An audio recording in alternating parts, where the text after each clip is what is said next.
Welcome back to Cape Media News. I'm Mitch Sock. On this week's edition of Mid-Cape Politics, we're going to take a look at Barnstable's town council meeting from last week, where several residents voiced concerns about an anonymous letter that had been mailed to them.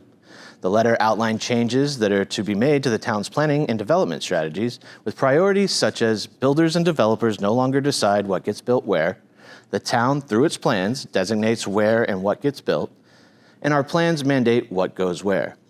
With the origin of the letter unclear, here's what some residents had to say. And then at one point, it became very alarming to me when I read, along with appropriate partners, there's this whole subcommittee thing that's going to be talked about and that's mandated and talked about in this letter. And, you know, along with appropriate partners sounds very exclusive or handpicked, as if, you know, you think the way we think, then you'll be able to sit on one of these committees and be able to shape and recommend to the town the direction that this should go. And I tell you one thing, for somebody who heard firsthand of people having sort of this arrangement or backdoor deals behind closed doors, and then to see the new direction that the town is taking, I would ask the town councilors here tonight, if you know about this and this is the direction that things are heading, you're certainly not instilling confidence in the citizens of the town who feel like they were promised an open and transparent process. Many of the people that are on this council ran on transparency and on impartiality. The impartiality comment is great because our current town council president has a "We're Full" sticker on the back of her car. What? So people who are struggling for housing right now, where are we supposed to go? What leadership are we supposed to look to? Because it's not here. On the issue of transparency, gosh, some of you ran on that, and what I've been hearing and seeing is anything but. This confidential letter that's been floating around, it looks like it was written by one of the always angry social media groups. You know, councils, you're elected officials who are supposed to look at both sides of an issue, represent all residents of the town of Barnstable, not represent just an anti-this or pro-that group. Your oath is to the town of Barnstable, which means all residents. The fact that a councilor has a "We're Full" sticker on their vehicle shows a bias. It's not a good look. The bid was lied to during our meeting on February 13th. We had heard rumor of this, and we specifically asked the question about it. What we were told by the council president was, quote, "I don't have an agenda for Main Street," and, quote, "I collect the ideas and put them in a basket." There's nothing about this confidential change of course underway that reads as if it's anything other than an agenda, and it does not read as if it's a collection of ideas put into a basket. So the questions I have is, who drafted this? The questions I have are, did this council vote on the items that are identified in here? And residents weren't the only ones that were blindsided by the letter. Several councilors voiced their frustrations as well.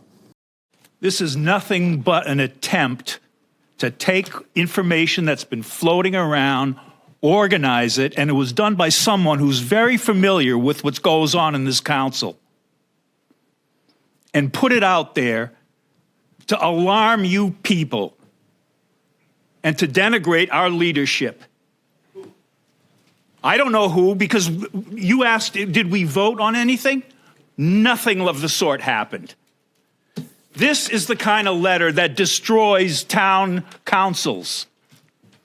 Whoever wrote this may have thought they were getting away with something and exposing and causing problems. Yeah, they are causing problems. This is disgusting and outrageous.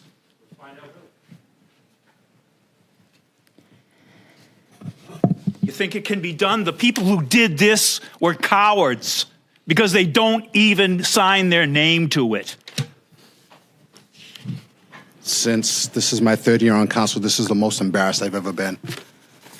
To get this letter in the mail when other people in town knew about it and us on the council didn't, is not only disappointing but embarrassing. I want to know who wrote it. I want to know who penned it. because I will not vote on any subcommittees until I know where this letter came from. None. Zero.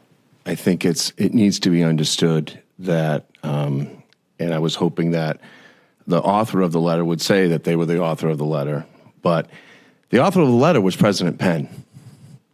And the author of the letter, that was a letter or memo that was sent to the planning department.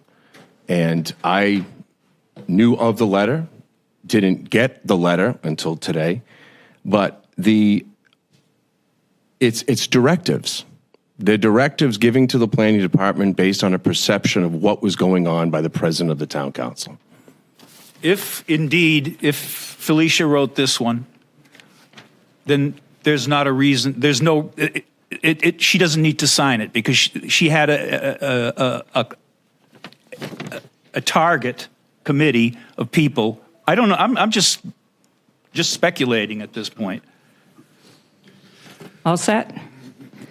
I have no comment to make because I don't comment on anything that's anonymous. We reached out to President Penn this week for comment on the letter, and she provided us with another letter that she sent to the council over the weekend. In it, she says, in early January, at one of the first meetings VP Tomash and I held with town management, I asked about the town's policy regarding land and development. A few weeks later, VP Tomash and I presented a rough outline to town management that represented a new direction for the town. After much discussion, I made a list of the edits they suggested. At the end of the meeting, I asked them to contact the Planning and Development Department to schedule a meeting with them. We handed them the draft document and had a discussion about why it was created and reviewed its content. It was obvious they wanted more time to digest its content, so I asked them to get back to us. Currently, that's where we are. There has been no further discussion, as we are still waiting for their input before the outline is finalized. We are stuck in step 2. After it's finalized, it will come to town council for further discussion and input. Our conversations with planning and development were not done in secret and were done with the town management's full cooperation and in their presence. While President Penn confirms that she authored the letter, she says she was not the one to mail it to residents and councilors. Additionally, she added, there were 5 versions of the outline. The version I shared with planning and development, the final version, had the words questions, ideas in bold and slightly larger font than the body of the outline at the bottom of the outline. And the version I shared with P&D did not have the confidential stamp at the top of it. Copies of the letters are available on our Facebook page. Let us know your thoughts.